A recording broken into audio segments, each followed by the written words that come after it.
Some strange things have been found in the fossils, as in the ground, that would indicate man used to be really smart. This little airplane, for instance, is in the Smithsonian, I believe. Right, yeah, in Smithsonian. It was found in a grave in Colombia. It's about 1,000 years old. But it's an airplane, quite obviously, with all the features of an airplane. But it can't be an airplane, according to the evolutionist, so therefore they have it labelized in the Smithsonian as a stylized insect. Now tell me, does that look like a stylized insect to you? See, they can't admit that ancient man knew about airplanes because that would go against the theory. The theory says modern man is smart, ancient man was stupid, he was, a chimpanzee walking on four most of the time, slowly came up, and here we are today, the gods of the universe. That's the thinking in their mind. Actually, the evidence shows the opposite of that. Here's an airplane, again, found in an Egyptian tomb this time, 2,100 years old, pre-Christ. How did they know about airplanes? A little model airplane. They knew about flight. This iron pot, we've got a model of it here, was found inside a lump of coal. This is a replica. You can get a replica from Carl Baugh. They're breaking open a lump of coal, and there's an iron pot inside. They examine the coal that comes out, and it's molded right to the pot on both sides. I mean, the coal formed around the iron pot. What would you conclude? That a coal miner dropped it? No, because then the coal won't be conformed to the pot. I would conclude that they had iron and were making iron vessels before the flood. During the flood, they got buried in a forest of trees and squished and turned to coal, and of course it's not going to affect the iron any. How do you get an iron pot in a lump of coal? Ancient man must have been smart, not primitive. In Peru, they've got giant stone walls like the one in the picture here. These stone walls are phenomenal. Some of the rocks in there are so huge, we can't even move them today. There's more in the Puzzle of Ancient Man about that topic if you want to read more, but there's one of the stones down in Peru weighs 20,000 tons. Now, to give you an idea how big that is, the largest crane on Earth today can lift 3,000 tons. I think they just built one in Japan, if I recall, for unloading ships. I just heard about it in 2003 or 4, that can lift 6,000 tons. There's something like that. That may be the new, somebody's going to say, oh, Hovind, you're wrong, it's more, 3,000 is wrong, you're lying. I'm not lying, I just don't know. I think it's 6,000 tons now, okay? But still, you've got stones up here that weigh 20,000 tons. How did they move that? Who did it and how did they do it? I don't think it's logical to say ancient man was primitive. They must have known something we don't know today. Like this guy said, what is truly impossible about the block is that it's the size of a 5-story house and weighs 20,000 tons. We have no combination of machinery today that could dislodge such a weight, let alone move it. We can't even break it loose from the ground, let alone move it. We can't do it. This bell was found inside a lump of coal in West Virginia. The guy who had it on his desk for years later moved to Central Florida, and I've not been able to, he's an old man now, I've not been able to get a hold of him lately, so if you get his address, let me know. Because I think he needs to have that on display at a creation museum in Pensacola, Florida. That's what I think.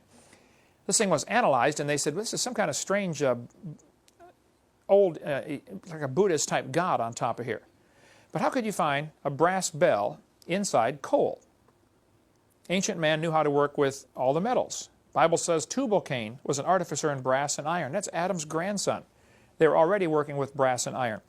This little zinc and silver vessel was found inside rock, supposed to be 600 million years old. Well, I disagree with the 600 million year part, but they knew about things. There's a great article in the Puzzle of Ancient Man about the little device found in a ship that was sunk in 100 BC in the Aegean Sea, which is right next to Greece. Okay? It's got an analog computer on board. How on earth did they know about analog computers in 100 BC? It's called the Antikythera device, Antikythera mechanism. The History Channel in March of 2005 was amazing. It had a whole hour-long message about this Antikythera device found in Greece. They actually built a working model of it and said this thing, by turning the crank, would be able to predict where the planets would be or the sun would be. It'd be like an amazing computer for ships navigating. 100 BC. No, ancient man was not primitive.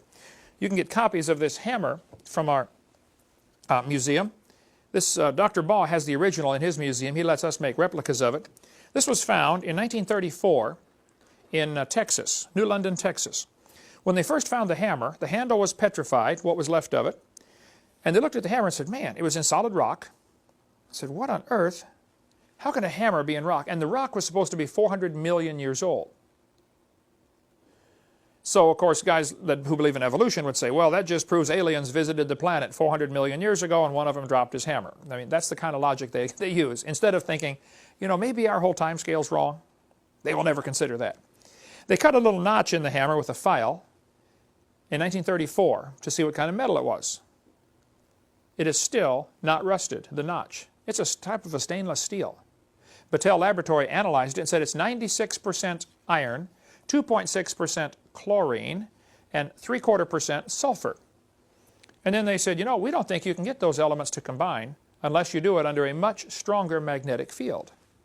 Probably the pre-flood Earth had a magnetic field 8 or 10 times stronger than what we have today. This was found in Iraq, this little battery. Quite a few of these were found.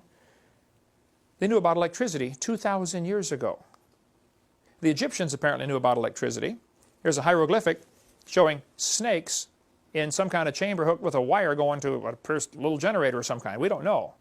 There are two theories. One is they are using electricity to mummify the snake or do something, or they're using electric eels to produce the electricity. I don't know which way the electricity is going, or even if it's electricity.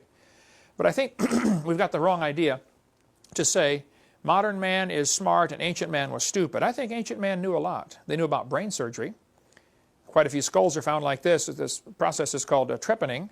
They would actually cut into somebody's head, and many are found with the hole healed over, which indicates the patient lived. Okay? I mean, cutting a hole in the head is no big deal. But some of the Ica stones from Peru show what appears to be brain surgery. Dr. Dennis Swift, that spoke at our boot camp in 2004, has some of the instruments, the hardened copper instruments that they would use for brain surgery, or for surgery, period. Okay? Ancient man knew how to do all kinds of things with people's heads, besides cut them open and let them heal. They made strange shapes to the heads. They apparently did heart surgery. From some of the Ica stones anyway, it appears that they're doing, you know, open heart surgery. Here's a guy with an artificial limb attached, so they knew about that. That would have been, you know, 2,000 years ago. This little machine appears to be some kind of steam engine. They might have known about some kind of power like that 2,000 years ago. They certainly knew about the wheel. This little cat was found on wheels to move around, a little kid's toy apparently, in some of the Inca Indian tombs. They certainly were smart as far as biology goes. This little spider is one of the, little nothing, it's 150 feet tall. It's one of the Nazca Line images. We cover some of that on video too, but they knew that to make this spider with no eyes, because it's blind, these little spiders are extremely rare. It's only 1/8 of an inch long, and it lives in caves, in the dark, in the Amazon, 1,000 miles away from where the drawing is. So they really knew about their biology. And they knew to make the one leg longer, and it's the correct leg too. Third leg down on the right side.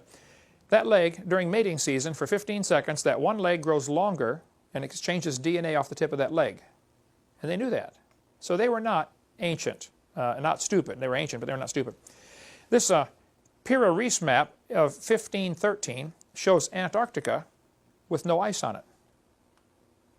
How did they know to, first of all, how did they find Antarctica? How did they know to map it with no ice? Something was different, okay? This metallic sphere was found in South Africa. It has 3 parallel grooves around the equator, but it was found in what they said was pre-Cambrian material, 2.8 billion years old. Well, of course, I disagree with the 2.8 billion years. It's a human artifact, quite obviously, found in rock, supposed to be 2.8 billion years old.